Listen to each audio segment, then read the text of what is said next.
हमें कैसे पता चलेगा कि हम भगवान के शरणागत हो रहे हैं? जैसे जैसे ये भाव आने लगे, मैं प्रभु का, प्रभु मेरे। देखो, भगवान की कृपा से आज वृंदावन आना हुआ, भगवान की कृपा से साधु समागम मिला, भगवान की कृपा से ये हो गया। भगवान की कृपा इस दुख में भी है।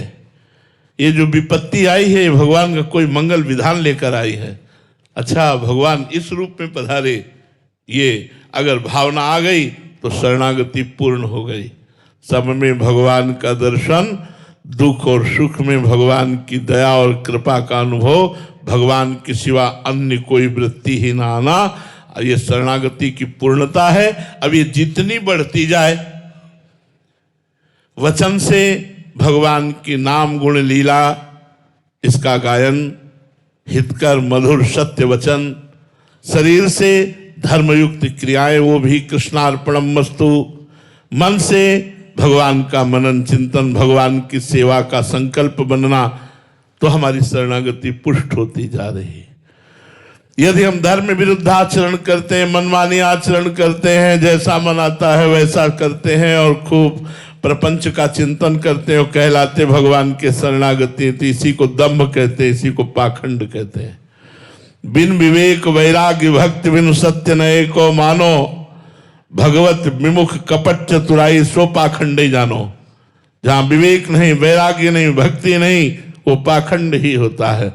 तो हमारी शरणागति बढ़ रही है, इसका मतलब हमारा भगवत चिंतन पुष्ट हो रहा है, भगवत समर्पित हमारा अहंकार हो रहा है, कर्ता भाव गलित हो रहा है, भोक्ता भाव गलित हो रहा है, तो हमारी शरणागति पुष्ट हो रही है।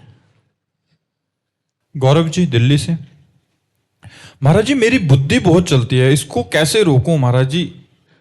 बुद्धि चलना कोई बड़ी खतरनाक बात नहीं है, और चले हम तो कहते हैं, इतना चले कि थक कर भगवान के चरणों में गिर जाए। मय्ये वो मन आधत्सो मयि बुद्धिम निवेश है, भगवान आदेश करते, निवस्य मय्ये वो न ऊर्ध्वम संशया। अगर हमारे में मन बुद्धि लगा देगा तो तू मेरे में निवास करेगा। मय्ये वो मन आधत्सो मयि बुद्धिम निवेश है, निवस्य मय्ये वो अतो ऊर्ध्वम न संशया। बिल्कुल इसमें कोई संशय नहीं, निश्चित भगवत स्थिति आ जाएगी। चलाओ इसको भगवान की तरफ, शास्त्रों के स्वाध्याय में लगाओ इसको, और चलना चाहती वेदांत में लगाओ, अभी प्रखर बुद्धि हो जाएगी। हमें बुद्धि चलने से परेशानी नहीं है, लेकिन बुद्धि का निगेटिव चलना है परेशानी है। ये जो नकारात्मक ओवर थिंकिंग है, ये परेशानी है। इसको भगवत चिंतन में लगाओ, कोई परेशानी नहीं, परमानंद प्रदान कर देगी। इसीलिए मिली है बुद्धि। अब अनहित के कार्य करोगे, अधर्म आचरण करोगे, बेईमानी चतुराई, ये सब गलत बात है। गलत बात की तरफ बुद्धि जा रही थी, इसको हटाइए। बुद्धि तो और प्रखर हमें करनी है, हमें भगवान में लगानी है, सच्चिदानंद में लगानी है। तो हमें प्रखर बुद्धि के द्वारा, विवेक के द्वारा इन समस्त नानात्व को नाश करके, काट करके एक सच्चिदानंद भगवान में स्थित होना। बुद्धि चलना खतरनाक नहीं, निगेटिव चलना खतरनाक है। बुद्धि पॉजिटिव चले तब तो आनंद आ जाए, निगेटिव चल रही इसीलिए, धर्म विरुद्ध चल रही इसीलिए हानि, इसीलिए जन्म मरण नाना प्रकार की दुख विपत्ति भय शोक चिंता प्रदान कर रही। ये पॉजिटिव चले तो काम बन जाए। पॉजिटिव तब चलेगी जब इसको नाम जपवाओ, नाम चिंतन करवाओ, ये निश्चय करवाओ कि भगवत प्राप्ति ही मनुष्य जीवन का परम लाभ है, और उसके लिए मुझे निरंतर भजन करना पड़ेगा। इसलिए उठते बैठते चलते फिरते राधा राधा राम राम कृष्ण कृष्ण हरि हरि जपो। क्या परेशानी बुद्धि में? अब बुद्धि को संसार के चिंतन में लगाओगे तो विषम संसार है, द्वंद्व में संसार है, फिर तो दुख सुख लाभ हानि जन्म मृत्यु जय पराजय तो प्राप्त होगा ही। धृति जी पंजाब से। प्रभु ऐसा उपाय बताएं कि मान सम्मान, सुख दुख, लाभ हानि महाराज जी एक जैसा भाव रहे। सुख में खुश हो जाते हैं, दुख में दुखी हो जाते हैं, जिससे भजन में बाधा आती है महाराज जी। ऐसे में एक सम, जब तक सब में भगवत दर्शन नहीं होंगे तो समता नहीं आएगी। सब में भगवान की भावना करो, तभी समता आएगी, तभी द्वंद्वातीत स्थिति आएगी। द्वंद्वों से ऊपर तभी जीव उठता है जब सब में भगवान को देखता है। मेरा भगवान इस रूप में आया है, सब रूप में। जड़ चेतन जग जीव जत सकल राम मैं जानी, बन्नो सबके पद कमल सदा जोरी जुग पानी। सबके चरणों में बंदना। मान मिल रहा है, कोई उससे सुख नहीं। अपमान मिल रहा है, कोई उससे दुख नहीं। जो बहुमाने करे को मेरो, किए बहुमानत नाही बढ़ाई। जो अपमाने करे को केहूं, किए अपमान नहीं लघुताई। श्री हरिवंश गिरा रस मांझ, मगन सबे निधि पाई। कहा? बोले प्रभु की लीला गुणगान में मेरी बुद्धि मस्त है। श्री हरिवंश गिरा रस सागर, मांझ मगन सबे निधि पाई। जो प्रियालाल की श्यामा श्याम की रस भरी लीलाएं हैं, उनमें मेरी बुद्धि पगी हुई है। ये अनुकूल नाम पकड़ लिया तो नाम, अब यह सब खोखला हो रहे हैं तो कैसे बात बतावे। अब समझो, जो मूल जड़ है, नींव है साधना की, बिल्डिंग की नींव है, वही मजबूत नहीं है तो बिल्डिंग कहां से खड़ी हो जाएगी। ब्रह्मचर्य, गृहस्थ, वानप्रस्थ, सन्यास, ये 4 आश्रम हमारे हैं। अब ब्रह्मचर्य गोल हो गया तो कैसे उसमें गृहस्थ खड़ा हो पावे, आश्रम कैसे वानप्रस्थ हो पावे, कैसे सन्यासी हो पावे। तो मूल ब्रह्मचर्य आश्रम है। सबको चाहिए अपने बच्चों को ब्रह्मचर्य की शिक्षा देना, थोड़ी देर दोस्त की तरह उनसे बात करना। दिखाओ मोबाइल, तुमने कुछ गलत तो नहीं देखा, गलत तो नहीं करते, कहीं ऐसा तो नहीं करते, कहीं ऐसा। देखो यार, हम तुम्हारे पिता भी हैं, तुम्हारे दोस्त भी हैं। ऐसे मित्रवत बैठकर समझाओ, उनको अच्छे मार्ग में लगाओ। अगर बुरे आचरण है तो बोलो, सॉरी बोलो, आज के बाद तुम नहीं करोगे।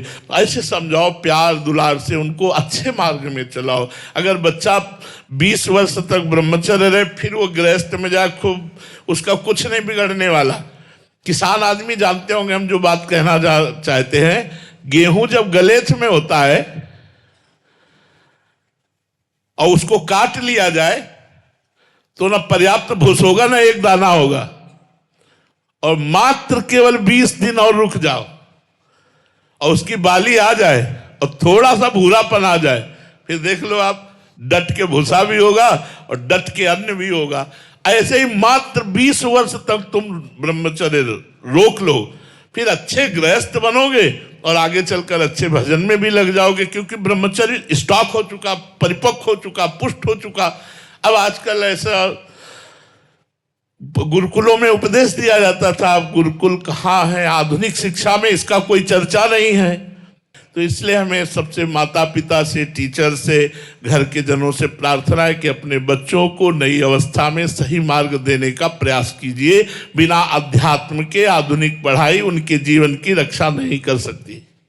रूबी सिंह जी आजमगढ़ से। राधे राधे महाराज जी। महाराज जी, आपके चरणों में कोटि कोटि प्रणाम। गुरुदेव भगवान, परमात्मा में तदाकार वृत्ति क्या है और ये कैसे आती है? परमात्मा में वृत्ति तदाकार, कामिही नारी प्यारी जिमि, लोभी जिम प्रिय दाम, तिमि रघुनाथ निरंतर, प्रिय लागहु मोहि राम। जैसे कामी पुरुष को कोई प्रयास नहीं करना पड़ता, स्वाभाविक कामिनी में रति होती है। लोभी पुरुष को कोई प्रयास नहीं करना पड़ता, स्वाभाविक धन में उसकी रति होती है। हे रघुनाथ जी, ऐसे स्वाभाविक हमारी प्रीति आपके चरणों में हो। तो तदाकार का मतलब होता तन्मयाहा। बैठे हैं या खड़े हैं या चल रहे हैं, क्रियावान हैं या क्रिया रहित हैं, ब्रह्माकार वृत्ति, भगवदाकार वृत्ति, कृष्णाकार वृत्ति। गोपीजन कह रहे हैं, कान भय प्राण में, प्राण भय कान में, ही में ना जानी परे, कान है कि प्राण है। हे उद्धव, मेरे प्राण कृष्णमय हो गए हैं। कृष्ण ही मेरे प्राण हो गए हैं। अब ये पता ही नहीं चलता कि प्राण है या कृष्ण है। यह है तदाकार स्थिति। उठते बैठते चलते फिरते खाते पीते सोते जागते हर समय भगवान का सतत स्मरण, भगवान की रूप गुण लीला, भगवान की महिमा उसके दिमाग में छाई हुई है और वो भगवान के चिंतन में डूबा हुआ है। अन्य कोई चिंतन ही नहीं है। अनन्य चेता सततम यो माम स्मृति नित्यसा तस्याहम सुलभा पार्थ नित्य युक्त योगिना। वो अनन्य चित्त वाला उपासक भगवान का साक्षात्कार किए हुए भगवान की रूप माधुरी में या स्वरूप आसक्त आत्माकार वृत्ति में आत्मरति में डूबा हुआ महापुरुष है, चाहे ज्ञान मार्ग से हो चाहे प्रेम मार्ग से हो, दोनों एक स्थिति को प्राप्त होते हैं। तो इसे भगवदाकार वृत्ति कहते हैं। नानात्व का खत्म हो जाना, जड़ चैतन्य ना दिखना, जित दिखे तित श्याम खड़े। जड़ चैतन्य कछु नहीं दिखत, जहां दिखत तहां श्याम खड़े। बिवहल बिकल संभार न तन की, घूमत नैना रूप भरे। करनी अकरनी दो विधि भूले, विधि निषेध सब रहे धरे। नर हरिदास ते भय बावरे, जे या प्रेम प्रवाह भरे। बावरा भगवान की मस्ती में डूबा हुआ। ऐसा नहीं कि वो क्रियान्वित नहीं है, वो क्रियापरायण रहते हुए भी भगवान में डूबा हुआ। तदाकार वृत्ति अंतर की वृत्ति होती है, जो केवल इष्टाकार वृत्ति, भगवदाकार वृत्ति, ब्रह्माकार वृत्ति, तदाकार वृत्ति, तन्मया, ये सब एक ही शब्द के पर्यायवाची शब्द है। शिवम जी,